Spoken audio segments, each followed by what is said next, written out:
വിശുദ്ധരും കുട്ടികളും എന്ന ഈ പരിപാടിയിലേക്ക് സ്നേഹമുള്ള നിങ്ങളെ ഓരോരുത്തരെയും ഞാൻ സ്വാഗതം ചെയ്യുന്നു.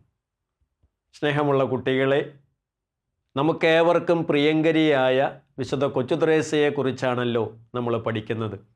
കൊച്ചുത്രേസ്യ പുണ്യവതി എത്ര കാലം ജീവിച്ചുവെന്നും മാതാപിതാക്കൾ ആരായിരുന്നുവെന്നും വിശുദ്ധ കുർബാനയ്ക്ക് കൊടുത്തിരുന്ന പ്രാധാന്യം എന്താണെന്നും ഇതൊക്കെയാണ് നമ്മൾ കഴിഞ്ഞ എപ്പിസോഡിൽ നമ്മുടെ ചർച്ചാ വിഷയമാക്കിയത്.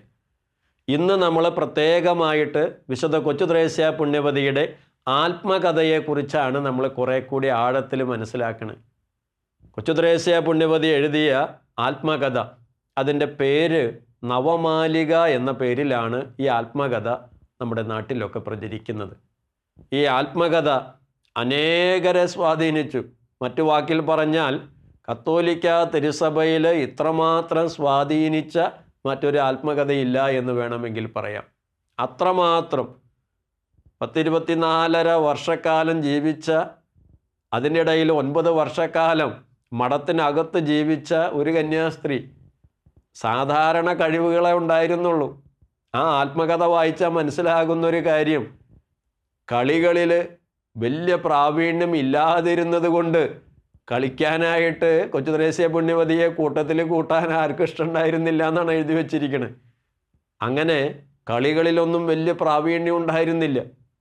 എന്നാൽ ഇങ്ങനെയുള്ള ഈ വിശുദ്ധ സാധാരണ കാര്യങ്ങളിൽ കണ്ടെത്തിയിരിക്കുന്ന അസാധാരണത്വം, അതാണ് നമ്മൾ മനസ്സിലാക്കിയിരിക്കേണ്ട കാര്യം. ചെറുപ്രായത്തിൽ തന്നെ ദൈവീക രഹസ്യങ്ങൾ മനസ്സിലാക്കുകയാണ്. ബൈബിളിൽ പറയുന്നുണ്ടല്ലോ, ജ്ഞാനികളിൽ നിന്നും പഠിപ്പുള്ളവരിൽ നിന്നൊക്കെ മറച്ചു വയ്ക്കുന്ന കാര്യങ്ങൾ നല്ല ദൈവം ശിശുക്കൾക്ക് വെളിപ്പെടുത്തി കൊടുത്തു എന്നുള്ളത് വിശുദ്ധ കൊച്ചുത്രേസ്യയെക്കുറിച്ച് അക്ഷരം പ്രതി ശരിയാണ്. 14 വയസ്സായിരിക്കുമ്പോൾ തന്നെ ഈ കുട്ടി മനസ്സിലാക്കിയ ദൈവീക രഹസ്യങ്ങൾ കണ്ടാൽ ഒരു ജീവിതകാലം മുഴുവൻ പഠനത്തിനും ഗവേഷണത്തിനുമായിട്ട് മാറ്റിവെച്ചിരുന്ന പണ്ഡിതന്മാർ അത്ഭുതപ്പെടുമെന്നാണ് പറയണേ. അപ്പോൾ കുട്ടികൾക്ക് വലിയ പ്രതീക്ഷ നൽകുന്ന ഒന്നാണ് ഈ കാര്യം. ചെറിയ കുട്ടികളായതുകൊണ്ട് വലിയ ആൾക്കാരെ പോലെ കാര്യങ്ങൾ മനസ്സിലാക്കാൻ പറ്റില്ല, അങ്ങനെയില്ല. ദൈവം ഓരോ കുട്ടിക്കും കാര്യങ്ങൾ വെളിപ്പെടുത്തി കൊടുക്കും. ചെറുപ്രായത്തിൽ തന്നെ ദൈവിക രഹസ്യങ്ങൾ വെളിപ്പെട്ട് കിട്ടും. അതുകൊണ്ടാണല്ലോ നമ്മൾ കഴിഞ്ഞ എപ്പിസോഡിൽ പറഞ്ഞ് 3 വയസ്സ് പ്രായത്തിൽ തന്നെ നല്ല ദൈവം ചോദിക്കുന്നതൊന്നും ഞാൻ നിഷേധിക്കുകയില്ല എന്നൊരു കുഞ്ഞ് പ്രതിജ്ഞയെടുക്കണമെങ്കിൽ അത് വളരെ വലിയൊരു കാര്യമാണ്. പണ്ഡിതന്മാർക്ക് പോലും സാധിക്കാത്ത കാര്യങ്ങൾ, അറിയാൻ പറ്റാത്ത കാര്യങ്ങൾ ഈ കുഞ്ഞിന് മനസ്സിലാക്കാനായിട്ട് സാധിച്ചു എന്നുള്ളതാണ്. ചെറുപ്രായത്തിൽ തന്നെ വിശുദ്ധ കൊച്ചുത്രേസ്യ പുണ്യവതി പറയണു, നല്ല പരിമളങ്ങൾ, അത്തറ് പോലെയുള്ള നല്ല പരിമളങ്ങൾ അത് മുഴുവൻ സമയം തുറന്നു വയ്ക്കില്ല. മുഴുവൻ സമയം തുറന്നു വെച്ചാൽ അതിൻ്റെ പരിമളം നഷ്ടപ്പെടും. വിശുദ്ധ കൊച്ചുത്രേസ്യ പുണ്യവതി ലോക ശ്രദ്ധയിൽ ഒത്തിരിയേറെ അറിയപ്പെടണം, അതിനുവേണ്ടി കഠിന പരിശ്രമം ചെയ്യണം. ആ ശൈലിയല്ല. ദൈവതിരുസന്നിധിയിൽ എൻ്റെ പേര് ദൈവതിരുസന്നിധിയിൽ ഉണ്ടാകുക എന്നുള്ളതാണ്, അല്ലാതെ മറ്റു മനുഷ്യരുടെ ഇടയിൽ ഉണ്ടാകണമെന്ന് വാശി പിടിച്ചൊരു കന്യാസ്ത്രീയല്ല. താല്പര്യത്തോടു കൂടിയിട്ട്, സ്നേഹത്തോടു കൂടിയിട്ട് ദൈവം തന്നോട് എവിടെ നിൽക്കാൻ ആവശ്യപ്പെട്ടുവോ അവിടെ നിൽക്കാൻ തയ്യാറായിട്ടുള്ളൊരു വലിയ വിശുദ്ധ. കൊച്ചുത്രേസ്യ പുണ്യവതി പറയുന്നത് ഇങ്ങനെയാണ്: ചെറുപൂക്കളെല്ലാം റോസാപ്പൂക്കളാകാൻ ആഗ്രഹിച്ചാൽ ഈ പ്രകൃതിയുടെ ബാലൻസ് തെറ്റും. ചെറുപൂക്കളെല്ലാം റോസാപ്പൂക്കളാകാൻ ആഗ്രഹിച്ചാൽ ഈ പ്രകൃതിയുടെ ബാലൻസ് തെറ്റും. നമുക്ക് ദൈവം നൽകിയിരിക്കുന്ന കഴിവുകളുണ്ട്. ആ കഴിവുകളെ വളർത്തിയെടുത്ത് മുന്നോട്ട് പോകുക എന്നുള്ളതാണ്. എനിക്ക് പാട്ട് പാടാനായിട്ട് വലിയ കഴിവില്ല, ഞാൻ അയ്യോ പത്തേന്നും പറഞ്ഞ് കരഞ്ഞു പിഴിഞ്ഞ് നടന്നിട്ട് കാര്യമില്ല. എനിക്ക് ദൈവവചനം പ്രസംഗിക്കാനായിട്ട് ദൈവം കഴിവ് നൽകിയിട്ടുണ്ട്. ഞാൻ ആ കഴിവ് പ്രയോജനപ്പെടുത്തുന്നതിലാണ് എൻ്റെ മിടുക്ക്. ഇതുപോലെ തന്നെ ദൈവം നിങ്ങൾക്ക് ഓരോരുത്തർക്കും നൽകുന്ന കഴിവുകളുണ്ട്. നമ്മൾ ഓരോരുത്തരും യുണീക്കാണ് എന്ന് പറയും. എന്നെപ്പോലെ വേറൊരു വ്യക്തിയില്ല. നിങ്ങൾക്ക് നൽകിയിരിക്കുന്ന കഴിവുകൾ ദൈവനാമത്തിൽ ഉപയോഗിക്കുന്നതിലാണ് നമ്മുടെ മിടുക്ക്. ചെറുപൂക്കൾ അവർ റോസാപ്പൂക്കളാകാൻ ആഗ്രഹിക്കുകയല്ല വേണ്ടത്, മറിച്ച് ദൈവം നിർത്തിയിരിക്കുന്ന സ്ഥലത്ത് നിൽക്കാനായിട്ടുള്ള തൻ്റെ ഇടം, അത് വളരെ എടുത്തു പറയേണ്ട ഒന്നാണ്. ഇന്ന് കർമ്മല സഭയിലെ എല്ലാ നവസന്യാസ ഭവനങ്ങളുടെയും സ്വർഗീയ മധ്യസ്ഥയായിട്ടിരിക്കുന്നത് ഈ വിശുദ്ധ കൊച്ചു ത്രേസ്യയാണ്.